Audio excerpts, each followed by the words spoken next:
Assalamualaikum warahmatullahi wabarakatuh. Perkenalkan, nama saya Irma Anjasmara, NIM 1803211000058. Video ini untuk memenuhi ujian tengah semester mata kuliah Perencanaan Pembangunan Wilayah kelas A. RPJMD di Kabupaten Tulungagung.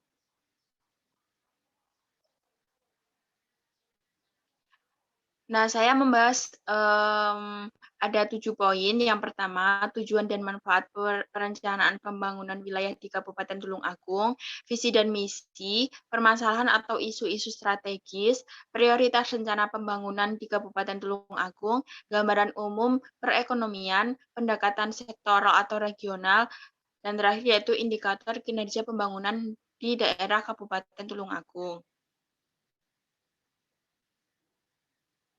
Yang pertama yaitu tujuan dan manfaat perencanaan pembangunan wilayah di Kabupaten Tulungagung ada 5 poin. Yang pertama yaitu memberikan pedoman penyusunan RKPD setiap tahun selama periode RPJMD.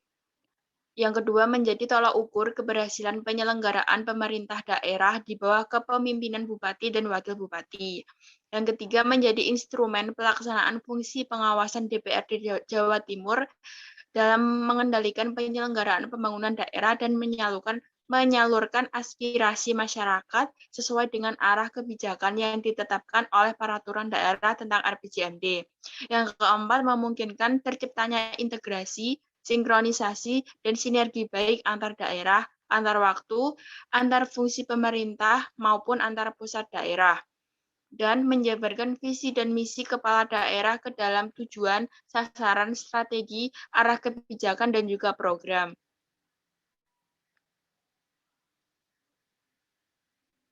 Visi dan misi. Visi yaitu terwujudnya masyarakat Tulungagung yang sejahtera, mandiri, berdaya saing, dan berakhlak mulia.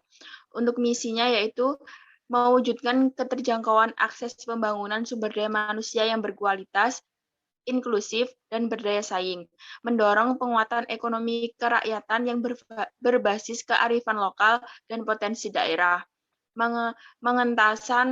pengentasan kemiskinan dan pelindungan sosial dalam mewujudkan ketentraman, rasa aman, dan ketertiban masyarakat, pembangunan infrastruktur wilayah pinggiran yang berkualitas dalam mewujudkan pemerataan pembangunan, mewujudkan pemerintahan yang akuntabel, profesional, dan transparan yang berorientasi pada kepuasan masyarakat.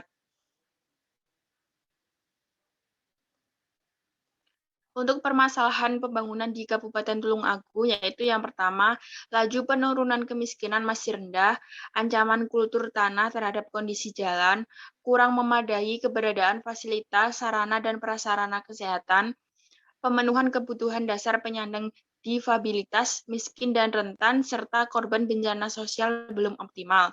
Akses sumber air minum, air bersih, dan air irigasi masih belum merata. Belum meratanya ketersediaan infrastruktur penunjang konektivitas antar wilayah. Tingkat kematian balita masih fluktuatif. Nilai tambah pertanian masih rendah. Rendahnya upaya pencegahan dan penanggulangan dini pada wabah penyakit, dan rata-rata lama sekolah penduduk masih relatif rendah. Prioritas rencana pembangunan di Kabupaten Tulungagung yaitu yang pertama, meningkatkan akses pendidikan, kesehatan, dan kebutuhan dasar lainnya yang berkualitas, inklusif, dan berdaya saing. Yang kedua, meningkatkan pembangunan ekonomi yang inklusif dan berkelanjutan. Ketiga, mempercepat penurunan kemiskinan untuk mewujudkan kehidupan masyarakat yang aman dan tertib. Yang keempat, meningkatkan infrastruktur wilayah yang merata, berkualitas, dan berkelanjutan.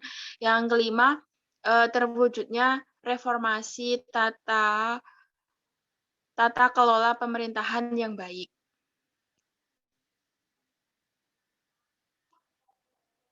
Gambaran umum perekonomian di Kabupaten Tulungagung. realisasi pendapatan Kabupaten Tulungagung pada tahun 2013 sampai 2017 mengalami kenaikan setiap tahunnya. Tetapi di kenaikan tersebut dibarengi dengan pertumbuhan yang menurun. Pada tahun 2013 sebesar 1,774 miliar, tahun 2014 meningkat menjadi 2,11 miliar. Peningkatan ini berangsur sampai dengan tahun 2017 sebesar 2,598 miliar, berbeda dengan komponen pendapatan cenderung fluktuatif. Nah, pendapatan asli daerah terus meningkat dari tahun 2013 sampai tahun 2017.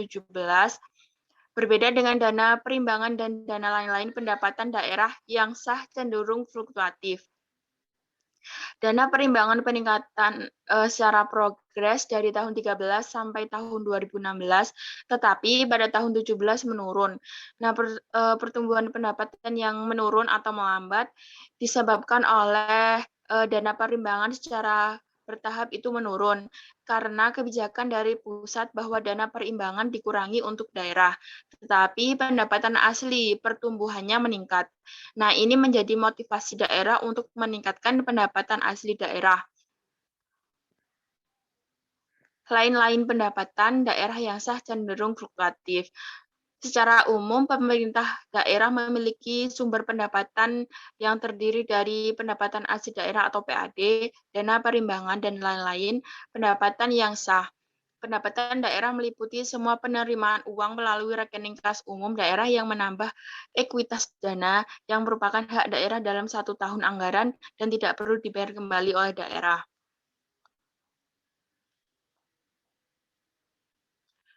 Pendekatan yang digunakan di Kabupaten Tulungagung yaitu pendekatan sektoral, di mana seluruh kegiatan ekonomi di dalam wilayah perencanaan di Kabupaten Tulungagung atas sektor-sektor.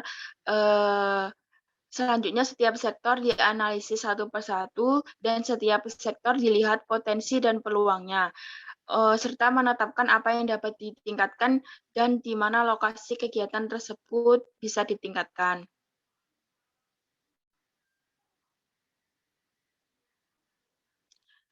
Indikator kinerja pembangunan ada 4, yaitu yang pertama indeks kinerja utama, yaitu indeks pembangunan manusia, pertumbuhan ekonomi, tingkat kemiskinan, dan indeks reformasi birokrasi. Yang kedua, aspek kesejahteraan masyarakat ada PDRB, Gini rasio, presentasi peningkatan usaha mikro. Yang ketiga ada aspek pelayanan umum, yaitu indeks pendidikan dan kesehatan, rasio daerah irigasi dalam kondisi baik, indeks pelayanan jalan, dan indeks pelayanan publik. Yang keempat ada aspek daya saing, yaitu indeks purchasing power parity, yaitu PPP. Yang kedua spending of money. Yang ketiga rasio PAD terhadap total pendapatan. Yang keempat yaitu ada investasi PMA dan PMDN. Sekian yang bisa saya sampaikan. Terima kasih. Wassalamualaikum warahmatullahi wabarakatuh.